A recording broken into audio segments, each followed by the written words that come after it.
We'll call the Board of Public Works meeting of Monday, August 19th to order. First item is approval of minutes of August 5th.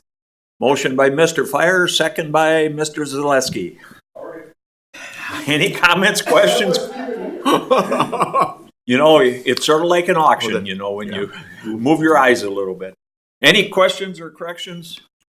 Okay, all those in favor say aye. Those opposed, motion carries.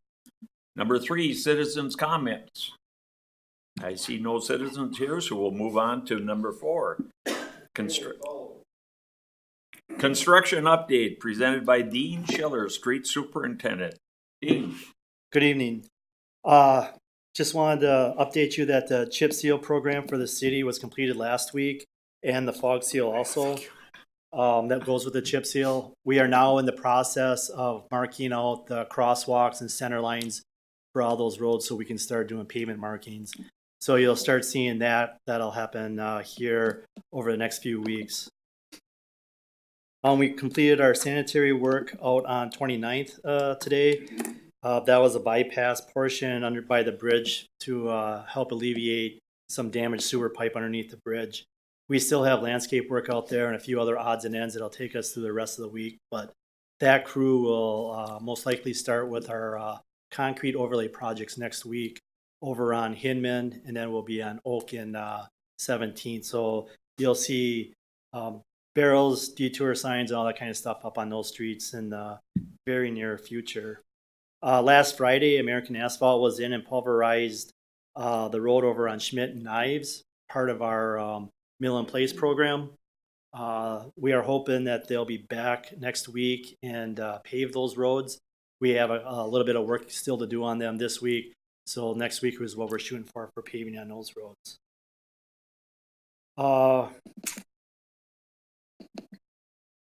With all the rain that we've had, we did a lot of hydro seeding early on this year, and we had a few heavy storms that came through when with all those heavy winds and heavy rains a few times. And then even last week we had a couple half-inch rainfalls. We have to go back and do some rework on those areas that where the grass wasn't established yet. So if you get calls from those people, just let them know that we are going to get back out there. We're just trying to catch up on some other things, but we will get there, get it reseeded and taken care of. So that's all I have for now. Any questions for Dean? Dean, I did notice with that chip seal on the roads, it looks like a lot better product. And when you travel on it, there was nothing coming up on the wheels or anything. Yeah. So The fog seal that we do after they're done with the chip seal, I feel retains a lot of the stone. And I think when you're driving in, you can probably tell that same difference. Yep. And by retaining the stone, that treatment should last a few years longer than just doing a normal chip seal. So been very happy with it. Okay, thank you. Thanks. Next, we'll have Tom Turchie, city engineer. Tom. Right. All right. Just to let you know, sidewalk letters did go out. So if you receive phone calls, you can direct them back to my office. Street construction for Central Avenue, Arnold Street, Harrison Street. And they are working on the outside lanes yet. Merkel Electric is now working on installing the signal pole bases and the corresponding conduit on that project. So we have some photos here of some of the construction that is taking place on Central. The Wildwood McMillan Connector Trail project is, we have a pre-construction conference scheduled for this week, and we'll have a schedule here hopefully at the pre-construction conference, but that's slated to begin here shortly. In the TMDL Urban Non-Source Stormwater Program Planning Grant application, we were informed that the city is currently ranked 17th on the list for these grants, and I'll let you know when they do actually make final notification on whether we receive this grant. Storm sewer project on McMillan Street, culvert extension and slope widening. This project is now complete and open to traffic. These top pictures are when they were putting the actual culvert in, and these pictures here kind of show now what it looks like when as it's completed. The slopes have been hydro seeded by the street division, and the culvert now has water flowing through it, so that project is now complete. The rest of the stuff is kind of normal maintenance stuff. I won't go through all of it, but if there's any questions, feel free to ask. Any questions for Tom? Go ahead. Tom, have you gotten an update on completion date from the state for North Central Avenue? Currently, they're not going to make the August 29th date. I know that they're looking at probably another month at least, but there is not an actual change order that states the actual completion time, but I'm imagining it's going to be another roughly 30 days. So you're guessing maybe like October 1st, Yes. something like Yeah. that? Thank you. Anybody else? Okay, thank you, Tom. Number 5, approval of cemetery management contracts presented by Justin Casperson, Parks and Recreation Director. Justin. Good evening. The current 5-year contracts are set to expire at the end of 2019. We've worked with the Cemetery Board of Directors on new contracts from 2020 to 2024. There's an overall 4.5% increase each year over that 5-year span. Both Lutheran and Catholic cemeteries have agreed to the 4.5% increase and the terms in their contract that you guys have in your packet tonight. So ultimately, what we're looking for is approval to approve the 2020 to 2024 contracts. Motion by Mr. Fire, second by, no, but they both raise their hand. Mr. Bargander. Comments or questions? Mr. Bargander. I was reading the contract earlier today. Only question I had for you, Justin, was who maintains the road? Who pays for the maintenance of the roads or replacing of the roads through the cemetery? We replace the roads on the city portion ourselves, and then the Lutheran or Catholics churches replace the roads on their section, so they're responsible. When we met earlier, we talked about maybe doing a collaborative effort so we can get more bang for our buck. So we'll be working with that this year and next year. Not next year, not this year. So. Okay, thank you. Anybody else? Okay, all those in favor of the motion, say aye. Aye. Those opposed? Motion carries. Thank you, Justin. Number 6, approval of housing incentive program policy presented by Josh Miller, Planning and Economic Development Director. Boy, that's a mouthful. Yeah, it's the wrong title. That's all right. Noticed that. I noticed that today, but thank you. Yeah, as I think the board's well aware of our crisis situation, for lack of a better term, on the lack of available residential lots in the community. This is kind of a policy working with both the Economic Development Board and Mackey and the City Council to try to figure out a way to help solve that. Really, just to kind of explain the situation, we have about 35 to 40 available ideal residential subdivision lots, and we've got a lot of lots in the community. There's a lot of infill lots, and there's a lot of owner retained lots. Basically, that means that somebody has a house and they've bought the lot next to them and they want to retain it for kind of a buffer. And we've got I want to say over 100 of those situations in the community.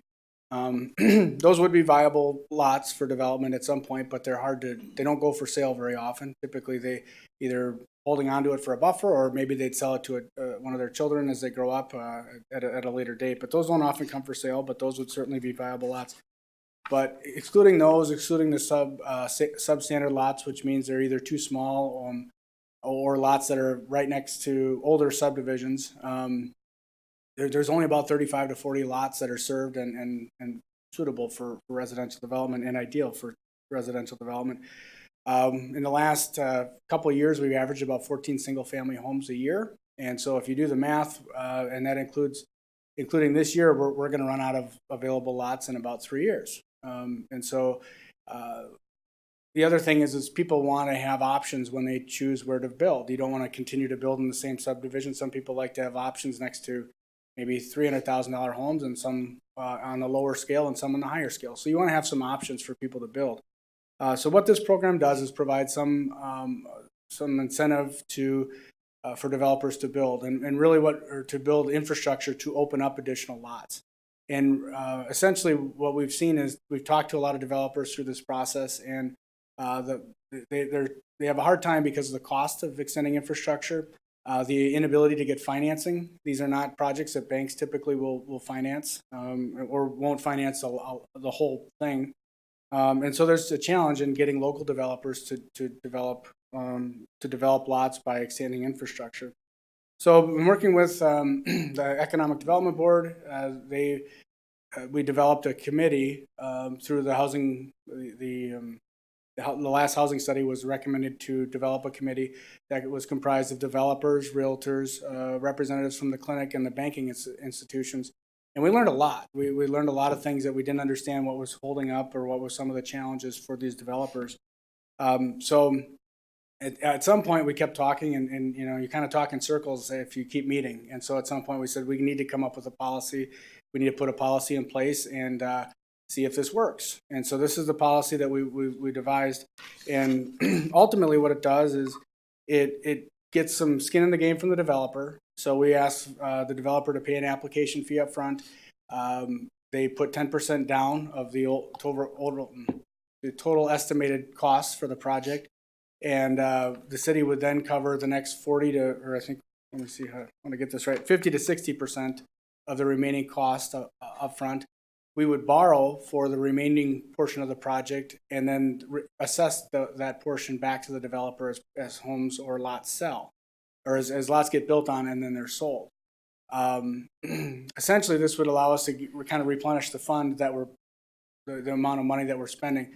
The EDB is proposed to contribute $250,000 in both their proposed budget and in their CIP, and the council has proposed to support this program with $250,000 through the 2020-2024 CIP program. So we feel that this is a good starting point and hopefully is the solution to getting some of these infrastructure extended to opening up some of these additional lots. Yeah, and we would also charge a 2% fees on the amount that we borrow, so the special assessment would cover our interest costs. The reason that we have a range in here is really to allow the Board of Public Works to prioritize certain projects. So if you have a project that's being proposed, you could assign it a 60% payout rate for the program. If it was something more desirable and hits all the needs in the housing study. If it was less desirable or something but you still felt that you wanted to fund it, you could fund it at a lower level. So that's why there's a range in here, not a hard number. And ultimately the devil will be in the details of the development agreement. So this policy is a little bit, I won't say soft, but it's not a real restrictive policy, but it allows some flexibility to the Board of Public Works. It allows some flexibility with staff and a lot, maybe opens up the door for some more applications that in sites or locations that we may otherwise not have thought of. So ultimately, we're looking to approve this policy, and we'll be taking this to the Economic Development Board on Thursday. We have a special meeting to talk about this and a couple other things, but we wanted to get this to the Board of Public Works, hoping to get approval from the council next week. And then start getting applications in and getting projects in. We've talked to a number of developers that have projects kind of in the queue, but they want to see how this policy goes first. And as I said, kind of the details will be in the development agreement, and so there will be more specificity in those agreements. And we would talk about, what's the return on investment, what type of assessed value do you expect to get, what are the assessments be, the special assessments be. Right now, we're looking at they'd have to pay their special assessments, I believe, within 3 years of the construction of the road, and they'd have to guarantee a minimum assessed value within 5 years. So there would be some kind of triggers or some mechanism for guarantees for the city. So we have some protection in place, but obviously, that's only as good as the developer that builds it, because if people go bankrupt, then it's a lot harder for us to get those minimum guarantees. But ultimately, wanted to get this in front of the board at this point. Be happy to address any questions that you have, and be looking for direction to approve the policy and go forward with it. Is that a motion? I'd like a motion first if we could. Anybody want to make a motion? Mr. Bartender, second by Mr. Fire. Now, Mr. Zaleski. Yes, thank you very much. And thank you, Josh, for putting this all together. I know of some of the hard work, as I was involved on the Economic and Development Board for a time when these discussions were happening. Those are the root of my two questions. I'm going to contradict myself, so I'll just tell you that right off the bat. But I'm going to do that in an effort to better understand here. So one of the topics that seemed like it came up a lot was, and I believe the comparable cited was Weston. Somebody had, a number of people had brought up the village or city or town, whatever it is, of Weston, and how they had helped to tackle this problem was to eliminate some of the I guess restrictions, as far as ditching or curbing and those type of things. Though, and doing that cost no money, right? I mean, for the city to get rid of those requirements. So where did that conversation go? And then I'll follow up with my next question that'll contradict that one. No, I appreciate the question. It's good to have a dialogue on what some of the details we talked about. And we talked with Tom Turchi and Dan Connect, brought them in one EDB meeting and talked about what our options would be and really looked at, well, what if you could change the standards in asphalt, the road width, whether you have curb and gutter or ditching and things like that. And ultimately, through the discussion, we decided in the long run, it will cost more money to fix those roads. I think having a higher standard up front, the roads will last longer. And so that could be an option, but I think from the experts that we talked to, we felt that it was in the city's best interest to keep those standards where they are, and then just have the life expectancy of the road last longer. And I want to speak for Tom, but if he had anything else to add, he can certainly do that. Go ahead, Tom. I think the big thing we looked at was the actual widths. How can those be modified to reduce the cost? In certain instances, we've said, okay, if we go to a 28-foot face-to-face or something smaller, do we limit parking to one side of the street so that we still maintain that? That helps reduce that cost. But we're looking at the long term and trying not to push the cost for the maintenance and the reconstruction back onto the taxpayer too soon, because we're already struggling right now keeping up with the mill in place program and the overlay programs that we have going. We can't afford to be pushing too much towards us in the near future. Okay, all right. So what we're saying is either we're smarter than the other municipalities, or we're not. And I guess but we don't know that now. You made your best educated analysis and then opinion on it, right? Their soils in Weston are different than the soils here in Marshfield. On that side of the county and area, it's all sand, where we're dealing with very heavy wet clay. Okay, so we won't insult anybody's intelligence then on this discussion, thankfully. So, okay, well, and then the other question is this enough money? All right, that contradicts what I just said, but if I look at it from the other side, I mean, and I guess we don't know. I mean, $1 more today is $1 more than we had yesterday, but when I look at it then from the other side of it, it almost looks like maybe there's not enough money to jumpstart the whole thing. Yeah, I agree. It isn't. And given the tight budget situation that we have, and kind of looking at this in a 3-year approach to it, so we're hoping to do this over 3 years.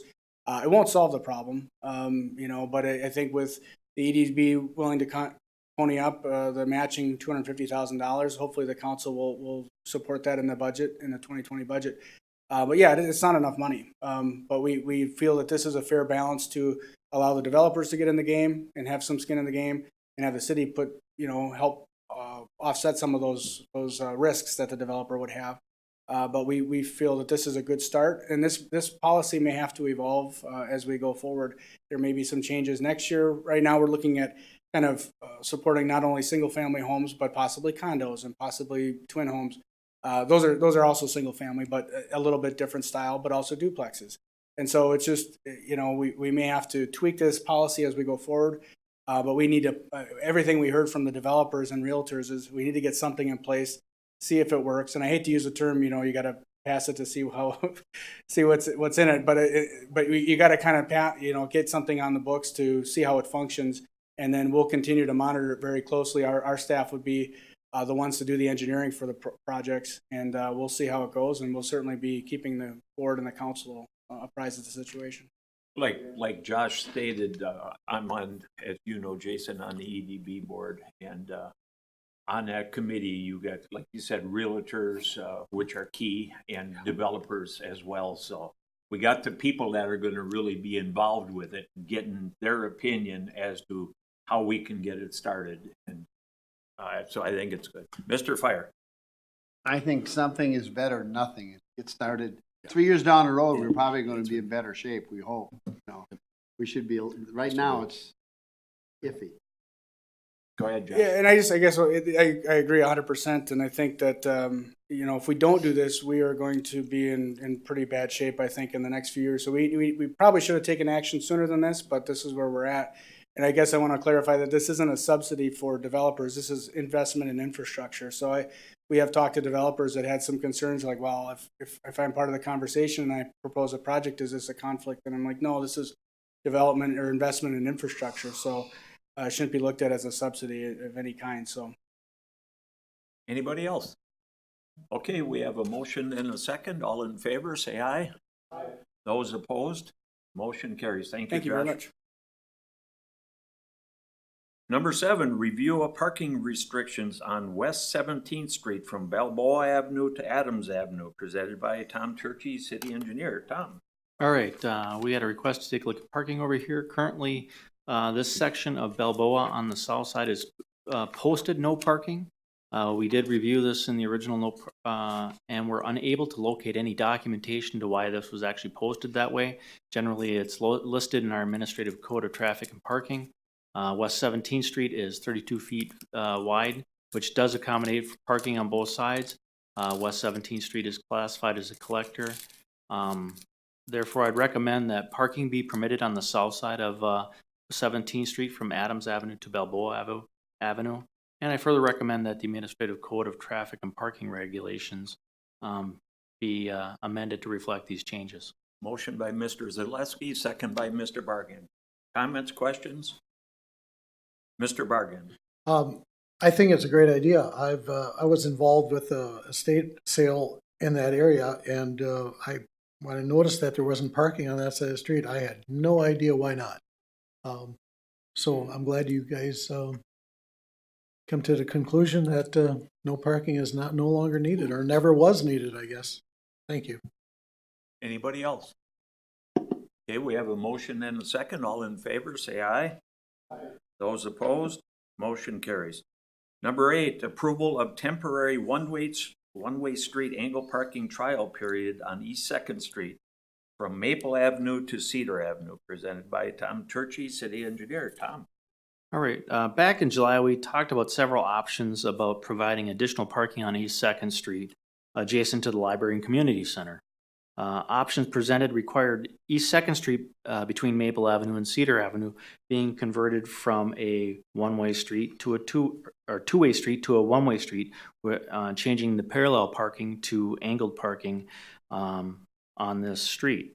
What we'd be looking at is doing a simulation where we can create the one-way street and angled parking using traffic cones, signage, temporary pavement marking tape, and create a test case where we can gain some valuable public input into the acceptance of an additional one-way street within our community without expending a great deal of money. So following this test case, I would propose that we also bring back to the Board of Public Works any comments that we received through this and a final recommendation after our test case is over with. I will work with Tom Locks, our communication specialist, to provide a method of communication that would provide opportunity for the citizens to comment on this test case. Therefore, I'd recommend that the temporary eastbound one-way street with angled parking as shown on the attached plan exhibit be implemented on East 2nd between Maple Avenue and Cedar Avenue for 2 months or until the snow flies, whichever comes first. Oh, please. I would rather you put in there that the snow can't fly. Motion by Mr. Fire, is that? Okay, motion, second by Mr. Bargander. Mr. Fire. My question is, are you gonna have some kind of a survey or some kind of a question thing? I'd like to, if somebody calls in, I would rather have not say, I don't like one-way streets. I want to ask, do they use the facility? Because if you use the facility, it makes a lot of sense. But if you're just worried about driving through, that's not That's not a true answer to our problem. So we need to know, do you use it or don't you? If you're just against one-way streets, well, you can just, you can pack that away right now. It's gone. Yeah, I can understand that. Yeah, we can easily ask that put that on there as one of the Do items. you use the facility? Do or you not? use the facility, and how is this affecting you, and just go for comments from there. But yeah, we'll put something together, and then you'll get a copy of that, and if there's any other concerns or questions, we can always take a little closer look at that or modify it. Because if we get, say we get 300 people and 125 don't want a one-way street and the other 175 or 100 want this facility, maybe we can judge it different. If it's just a one-way street issue that. Yep. And maybe, I don't know if this is appropriate, but Lori and Justin, maybe you could have something in your offices when they come in to ask that question. More input, the better. Mr. Bargander. I'm very much in favor of angle parking there for safety and one-way street for safety reasons for our senior citizens and community members. Question I have for Tom is, currently there's parallel parking on the south side of the street. Are you taking the parallel parking away during this experimental period? Yes, because there would not be enough room for the model we have here. When we showed the two different options for the one-way street, we did show an option that included keeping some of the parallel parking on the south side, but that was an option where we had to actually remove all the curb and gutter, and it was about a $60,000 plus dollar expenditure to modify that street in order to meet that new requirement. So that wouldn't fit on a temporary basis, so we're doing this on a temporary basis. Go ahead, Just Mr. a little more Barker. comment here. I totally agree with you, Tom. I think that space where the parallel parking currently is going to be needed for maneuvering the cars and vehicles, vans, Yeah. whatever it may be, especially when we get the larger vans from the assisted living centers that come there at certain times. There just would not be room for them to back in and back out properly, or whatever, however they approach it. So I think it's a good idea to remove that temporarily. Thank you. Anybody else on the board? Oh, go ahead, Steve. I was just gonna say, I like this design as well for a couple different reasons, but maybe this was covered back in July, Tom. What's the total number of parking stalls today versus what it would be at the end of the day after this? Do you know? Yes, actually I do, and I just got to zoom in a little bit to my drawing here, and I can read it. Existing on the south side, there are, It'll be hard because they're not marked. no, I believe there are, In the old days, he'd have to do that on a blackboard. yeah, I believe there's 6 to 8 spaces on the south side, and the north side would create 16. I think there was an additional 9 spaces, or approximately 9 spaces, as I recall, in the mathematics here, by creating the one-way and the parking. That's what I recall at this point. Yeah. Yeah. I was gonna ask you, Lori, about the parking behind the library. Is there available parking back there? That I know employees park back there, but are there open spaces for anybody else back there? Sure, there often are. However, when there are activities going on, that fills up too. Yeah. And most people don't want to walk that far. Okay, but generally there could be parking back there. I don't think a lot of people know about it though. Customers coming. Yeah, we try to tell people Yeah. as much as we can, but Tom, some did know you and some have a don't. comment? Yeah. Thank you, Lord. One of the things with the questionnaire, what we'll do is we'll talk about the additional parking and how they feel about having the additional parking and it being located on the north side, as well as the one-way street, and what their use of that neighborhood or that street is, so that we get a bigger picture of that. And if there's something else that comes up that would be a good question to add to that, we'll put that in there too. Mr. Bargan. Just one more thing I just thought about. I like it that we're going to have more parking there. And like Lori says, during activities, everything is full. It wouldn't be a bad idea if possibly we could get a sign that parking available on Cedar Avenue. If you pull up here and everything is full, okay, all these angled parking spots, there would some way put a sign that additional parking available on Cedar Avenue. I don't know. I mean, it's just a thought, if we We run can take a into look it, at that, yeah. Anybody else? Okay, all those in favor of the motion, say aye. Those opposed, motion carries. Number 9, review a traffic control at the intersection of Galvin Avenue and Becker Road, presented by Tom Turchy, City Engineer. Tom? All right, back in 2016, we reviewed the intersection of Galvin Avenue and Becker Road for a stop sign reversal condition due to the amount of traffic on Becker Road versus Galvin Avenue. There were several conditions necessary for this traffic control reversal to happen. At that time, some of the conditions were unable to be met in order to meet that previous recommendation. I felt it would be appropriate to complete a new study and update the recommendations while looking at the most current traffic conditions for this intersection. Galvin Avenue is designated as County Trunk Highway A, south of Becker Road only. Becker Road is designated as County Trunk Highway H. The current stop condition is stop control with Galvin Avenue stopping for Becker Road. In the 2017 to 37 comprehensive plan, Galvin Avenue, both north and south of the intersection, are classified as a collector. Becker Road is classified as a minor arterial and carries a higher classification. Traffic volumes, which were collected here in late June of 2019 while school was still in session, Galvin Avenue, north of Becker Road and south of Becker Road had 3,440 vehicles per day. Becker Road west of Galvin Avenue had 3,165 vehicles per day. And Becker Road east of Galvin had 2,060 vehicles per day. And in comparison, the east-west traffic is approximately 75% as compared to the north-south traffic. But if you compare it to the 2016 traffic study, Becker Road has seen an increase of traffic of over 12% since that 2016 study, whereas it's stayed very consistent on, Becker Road has seen an increase of 12%, where Galvin Avenue has stayed pretty consistent over that past study period.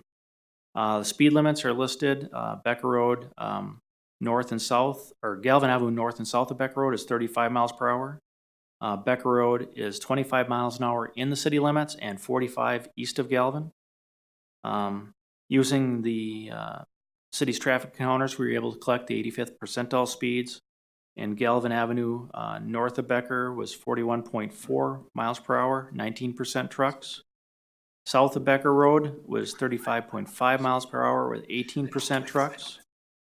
Becker Road west of Galvin Avenue was 33 miles per hour at 5% trucks, and Becker Road east of Galvin was 48.1 miles per hour and 13% trucks. The traffic crash history from 2014 to 2018 shows that there's been 10 crashes recorded in the past 5 years. The intersection crash rate is 0.91, which is below the statewide average. The intersection severity rate is 1.18, and the intersection crash density is 2. Compared to the previous 5 years, the crash rate and severity has decreased for this intersection, but the density has slightly increased. As we take a look at vision triangles, there's a minor obstruction in the southeast corner of this intersection, which can be addressed with some grass trimming. And warrants are not met for a multi-way stop control at this intersection, as the crash history would have to be equal 5 or more crashes in a 12-month period. Crash history for this intersection is one where we would want to watch what's going on here, but does not require immediate attention, although I prefer not to wait till it needs immediate attention before we take some action. Therefore, I would propose some simple safety improvements to safeguard these rates from increasing due to the vehicle speeds entering from the east. While reading some of the crash reports, I noted several drivers stopped for the stop signs but then drove into oncoming traffic. I can only speculate that it may be possible that some of them thought that cross traffic was also required to stop. I believe there are some simple inexpensive additions that will help enhance the safety of this intersection, such as installing flashing stop signs, repainting the stop bars, and adding additional signage to inform drivers that cross traffic does not stop to these flashing stop sign locations. Therefore, I'd recommend that we purchase and install solar-powered flashing stop signs for northbound and southbound traffic on the right sides only, repaint the stop bars, and add additional signage cross traffic does not stop to inform drivers that traffic does not stop on Becker Road. And at this point, no changes overall to the condition of traffic control at this intersection. Are there any questions? Let's get a motion if we could. Motion by Mr. Fire, second by Mr. Bart. Questions, Mr. Bargander? I might have missed this, Tom. What is the inbound traffic speed on Becker from the east going to the west? Okay. Coming into the city of Marshfield we had these out about 300 feet or more from the intersection, was 48.1 miles per hour, which is it was a pretty high speed coming into the city, but we don't have any jurisdiction over the enforcement of it. That's Wood County. Do you know what the actual speed limit is? It's 35 miles per hour. The approach speed is. Well, no, it is 45 miles an hour. So it's coming 45 So coming. it's 3.1 miles over the posted speed limit. Okay. Do you know if there is an intersection head sign posted in the county? No, I don't know if there is. Could that be recommended? Well, I can work with the county and see if we can. Or get reduce that. speed ahead, like I think Mr. Fire's gonna ask about. I think, when you say most of the accidents are coming, people are pulling out from the south to cross Becker going northbound. I think they don't realize the speed of these cars coming from the east, and they think they have plenty of time. And depending on road conditions in the wintertime, you lose a little traction, and you can get out in the middle there, and the cars can't stop for you. And I'm not sure. I mean, 10 accidents is not a lot, okay? Mm-hmm. But they could be severe if somebody's coming at 45, 50 miles an hour and T-bones you. I mean, so if we could work with the county to make these people a little bit more aware that there's an intersection right here, and they need to slow down. I think that would be a really good thing for safety, on top of all the other things that you're proposing here. I think are all great. Thank you. Anybody else? Okay, all those in favor of the motion, say aye. Aye. Those opposed, motion carries. Number 10, set date and time for first Board of Public Works meeting in September, presented by Tom Turchi, City Engineer. Tom. All right. Since the first Monday in September falls on Labor Day, I'd recommend holding the first Board of Public Works meeting in September on Tuesday, September 3rd at 6 p.m. or immediately following the Finance, Budget, and Personnel Committee meeting. The second meeting in September would be held on the typical Monday, September 16th at 5:30 p.m. Motion?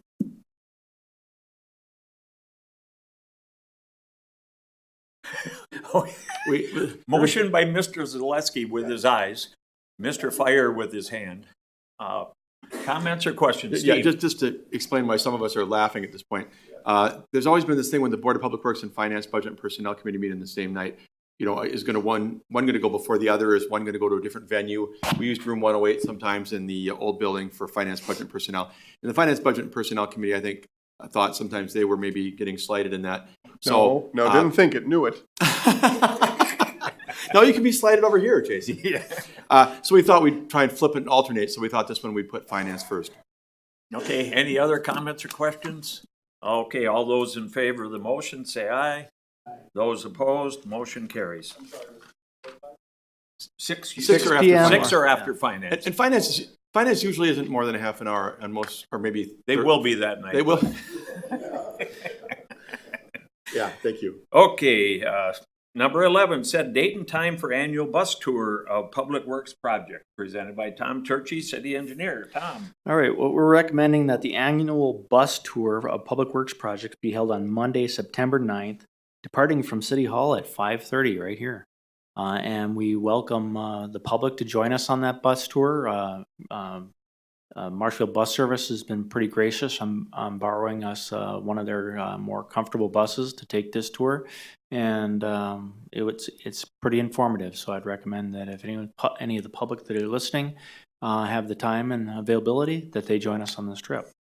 I did, last year I invited a person along, and he was amazed by the number of projects that the city is doing on roads.